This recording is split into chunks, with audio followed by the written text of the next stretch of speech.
Friends, आप देख रहे हैं अपना channel vision based approach. In this video lecture we will discuss about 3D geometry. और 3D ज्योमेट्री के अंतर्गत हम लोग प्लेन के बारे में डिस्कस करेंगे। तो सबसे पहले हम लोग ये जानते हैं कि प्लेन क्या होता है। तो प्लेन का जो डिफिनेशन है कुछ इस तरीके से है: it is a surface such that the line segment joining any two point on it lies completely in it. Plane एक ऐसा सरफेस होगा जिस पे कोई भी दो पॉइंट अगर हम लें और उन दोनों पॉइंट को ज्वाइन कर दें तो जो सेगमेंट हमको मिलेगी वो पूरी की पूरी उसी सरफेस में अगर लाई है, सिचुएटेड है, तो हम कहते हैं कि वह सरफेस प्लेन होगा। अब हम लोग बात करेंगे प्लेन के जनरल इक्वेशन के बारे में। तो general equation of plane ax plus B Y plus C Z plus D equal to 0 होता है। अब इसमें समझने वाली बात यह है कि x का कोफिशिएंट, y का कोफिशिएंट और z का कोफिशिएंट क्या है। तो देखिए, x का कोफिशिएंट a है, y का b है, z का c है। तो a b c क्या है? Are the direction ratios of the normal to the plane. और d कोई कांस्टेंट है, ये d, ये आपका कोई प्लेन है। प्लेन पे जो नॉर्मल लाइन होगी प्लेन पे, उस नॉर्म, जैसे ये हमारा पेंसिल है, ये कागज़ को अगर इस पेज को अगर हम प्लेन मान लें तो इस पे जो नॉर्मल लाइन होगी, यही लाइन नॉर्मल है, परपेंडिकुलर है, और इसी लाइन का डायरेक्शन रेशियोज है ए बी सी, जो इस इक्वेशन में आया है। एक बात और ध्यान देने वाली है, ये जो इक्वेशन है फर्स्ट डिग्री का इक्वेशन है 3 वेरिएबल्स में, एक्स वाई जेड में। तो अगर प्लेन की बात होगी तो 3 वेरिएबल्स आने ही आने हैं, एक्स वाई जेड। अगर लाइन होता तो लाइन का जनरल इक्वेशन में A X plus B Y equals to कोई कांस्टेंट होता है, या A X plus B Y plus C equal to 0 होता है। अब हम लोग बात करेंगे equation of plane passing through a fix point x1 y1 z1। तो a into X minus x1 plus B into Y minus y1 plus C into Z minus z1 equals to 0। यहाँ भी बात वही है, ए बी सी जो है direction ratios है normal का, जो कि इस प्लेन पे है। अगर हमें वेक्टर इक्वेशन चाहिए प्लेन का, तो vector R dot vector N equals to vector A dot vector N. यहाँ देखिए डॉट लगा हुआ है। अब आपके दिमाग में आ रहा होगा कि ए क्या है। ए, तो पॉइंट जो ए है उसका पोजीशन वेक्टर है वो ए, जो कि स्मॉल ए है। वेक्टर आर क्या है? तो कोई वेरिएबल पॉइंट है पी, या कह लीजिए जनरल पॉइंट है, उसका ये पोजीशन वेक्टर है। ठीक है। वेक्टर एन क्या है? वेक्टर एन एक ऐसा वेक्टर है जो कि गिवन प्लेन पे परपेंडिकुलर है। तो ये हम लोग दो इक्वेशन डिस्कस किए, जनरल इक्वेशन और equation of plane passing through a fix point x1 y1 z1। हम लोग आगे बढ़ते हैं। तो अब हम लोग को डिस्कस करना है, जो नेक्स्ट है, normal form of the equation of a plane. तो देखिए, L X plus M Y plus N Z equals to P.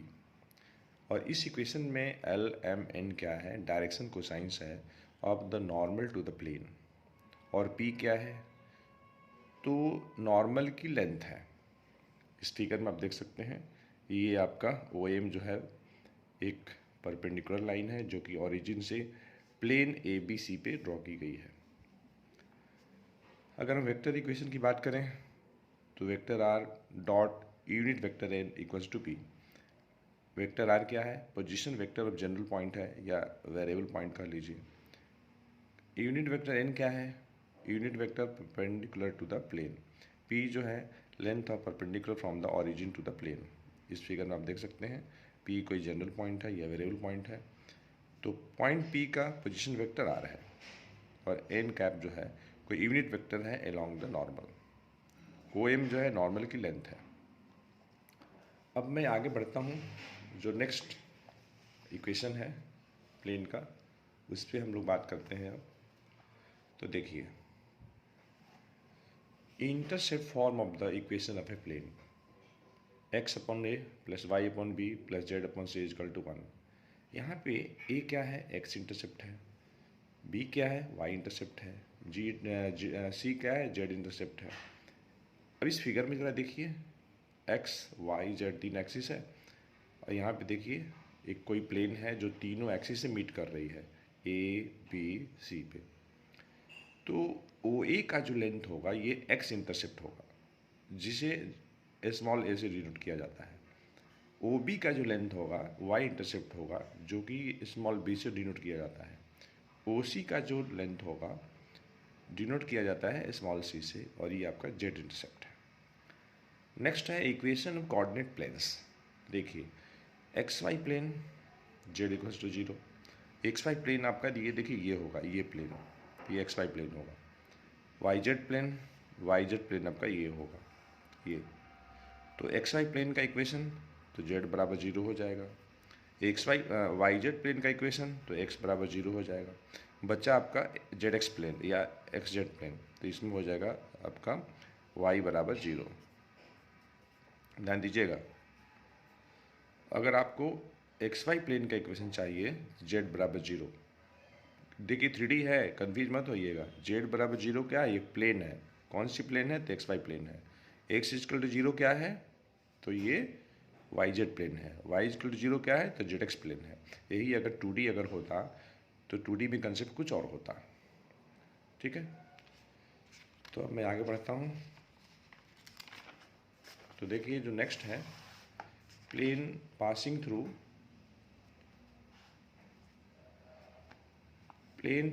Through intersection of two planes.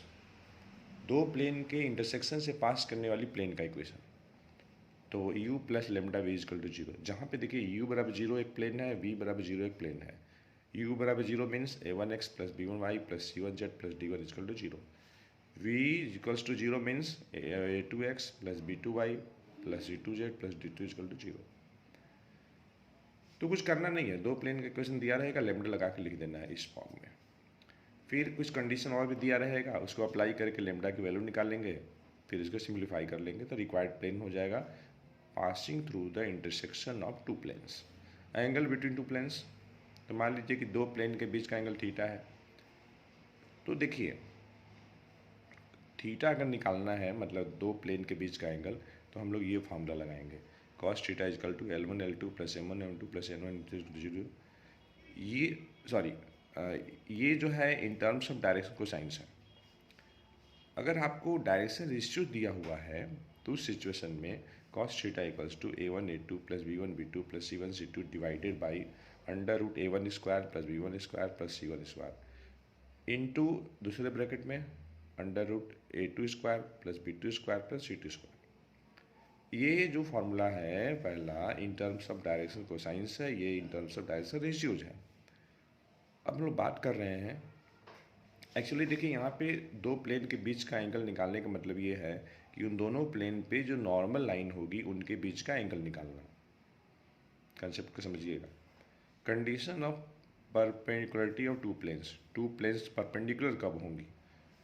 तो ये जो आप देख रहे हैं ना, दो प्लेन के बीच का एंगल निकाल लिए हैं। अगर हम थीटा अगर 90 रख लें इसमें तो ये जो वैल्यू है 0 हो जाएगी, ये भी वैल्यू क्या हो जाएगी? 0 हो जाएगी, वही लिखा हुआ है।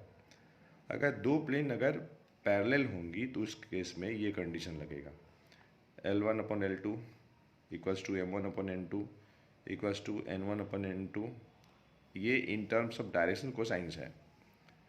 In terms of direction ratios A1 upon A2 equals to B1 upon B2 equals to C1 upon C2। अब मैं नेक्स्ट बढ़ता हूँ, और नेक्स्ट कुछ इस तरीके से है, angle between plane and line.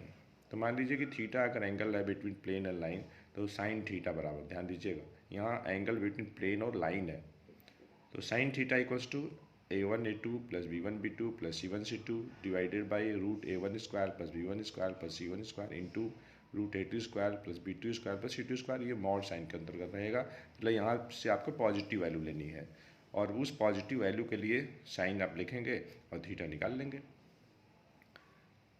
अब distance of point x1 y1 z1 है from the plane this one, मतलब किसी प्लेन से किसी पॉइंट का डिस्टेंस निकालना है। तो कुछ करना नहीं है, ये देखिए प्लेन का जनरल इक्वेशन है, इसी में x y z के जगह पे x1 y1 z1 रख लेना है और डिवाइड कर देना है x y z के कोफिशिएंट के स्क्वायर के प्लस और उसके रूट से।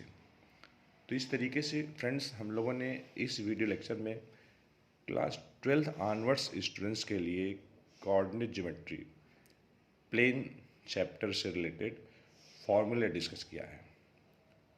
तो इस वीडियो लेक्चर में इतना ही। हम लोग मिलते हैं नेक्स्ट वीडियो में एक अच्छे कंसेप्ट के साथ। Till then take care of yourself. Thanks for watching.